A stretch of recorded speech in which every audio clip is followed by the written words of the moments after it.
far from the summertime crowds on Water Street and Old Harbor, you can usually find Avery Kirby here, taking in a beautiful day from the bench at the edge of his workshop. What is it about Block Island that you like? What is it you don't like? Kirby, a carpenter and taxi cab driver who moved to Block Island 30 years ago, had a stroke in 2008 that left him disabled. A military veteran who was stationed in Germany in the early 60s, Kirby was treated at the Veterans Administration Hospital in Providence. The VA provided a walker for him to take home when he was released. Had you ever used a walker before? Never. And how did you find it? It's like roller skating, ice skating. Once you get used to it, you know, it's no problem. But at the beginning, there was a little bit of a transition period, right? Oh, yeah, yeah. It's like going out with a different woman. Kirby, though, found it hard to carry things, so he designed and built a wooden tray insert that stabilizes the walker and provides a place for his cane, has a drink holder, and even a drain plug if he spills something. See, the other thing with it, by doing it like this, I can make a seat out of it. He dubbed his creation Independence and brought it with him on his next visit to the VA. And every time I go there, there's at least 3 or 4 guys with the walkers. They got the little paper bag or a basket that you can't put nothing in. And that's why I tried promoting the tray, because necessity, you can carry stuff with it. And you went up there with yours? Yes. And what was the reaction? The reaction there is the same as everywhere. If you're not talking to handicapped people, they could care a hell less.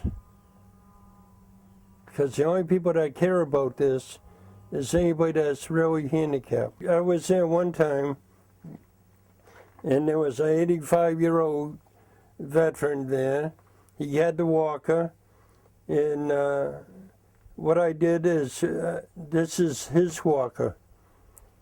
I gave him my walker with the tray, and he said to me, it's about time somebody came up with this. Kirby says he was grateful for the care he received, so he approached the VA about using the trays for his fellow vets.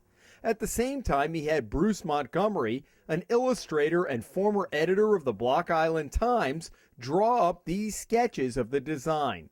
Peter Saxon, a retired patent attorney who now lives on the island year-round, was impressed and helped Kirby apply for a patent, which he received this year. It came immediately. It was like a revelation. I looked at it and I said, this is something good. I agree with Avery that you're not into it unless you need it.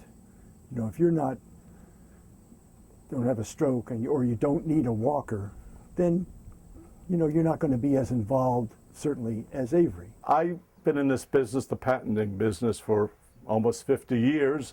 I've met all kinds of individual inventors. They're all very creative. Avery brings something special to the table. He's a man with a lot of common sense, and he's a real salt-of-the-earth person, but he's very intuitive. He saw a problem, he fixed it, and he said, what can I do with it? And I said, we can get a patent. Kirby was so excited by the reaction he received from his fellow vets at the VA, he had his son, also a carpenter, make 4 dozen trays to give out, long before trying to patent it. Donations of money and material helped cover the cost. The design is solid. In use, it's solid, it's safe. But not in the eyes of the hospital. The VA says it cannot accept the tray because of liability and safety concerns. A spokesman declined our request for an on-camera interview, but in a series of emails said that the sensory rehab and prosthetics team at the hospital looked at the trays and said they were not consistent with the manufacturer's guidelines. They also said wood is a problem because of infection control. Do you think going forward, plastic or another material would work in this? Yes, absolutely. But you could even take these trays, it seems to me, and coat them with a plastic material. That would make them impervious and probably solve all their problems. Did it ever cross your mind that somebody at the VA would say, well, no, we can't use this? No, no. In a follow-up email, the spokesman painted Kirby as someone trying to make a buck with the VA's help. What you have is a gentleman, Mr. Kirby, who wants to market a product he designed, developed. While I admire his ingenuity, it really has little bearing on our mission at the VA. Truthfully, we get these offers all the time. People looking to market their products through the VA. People looking for contracts to offer yoga, Tai Chi, etc. I suppose each of these individuals, some are veterans, could also go to the media and such and cry foul. I wouldn't entertain these as well. There was interest at the VA. Now, the interest may have come from the vets and not from anyone higher than the vets, but there was certainly interest from the vets and perhaps others at the VA for these trays. And yes, part of it is Avery may have gone overboard and produced 50 of them, but he didn't do that just because this would be a good idea. Obviously, someone said something that led Avery to believe that if he produced 50, they would take the 50. There's no incentive for them at the VA to do much of anything. They take care of people. They're not interested in innovation, although I deal with government officials and have dealt with them for 40, 50 years. And I know the reluctance in embracing new technology. No one wants to be called on the mat 5 years later for saying, why did you do that and not that? It's not their investment. It's not their money. They have no incentive in incentive to innovate. Is that the problem? Nobody wants to take a chance? I think that's one of the factors involved. Yes.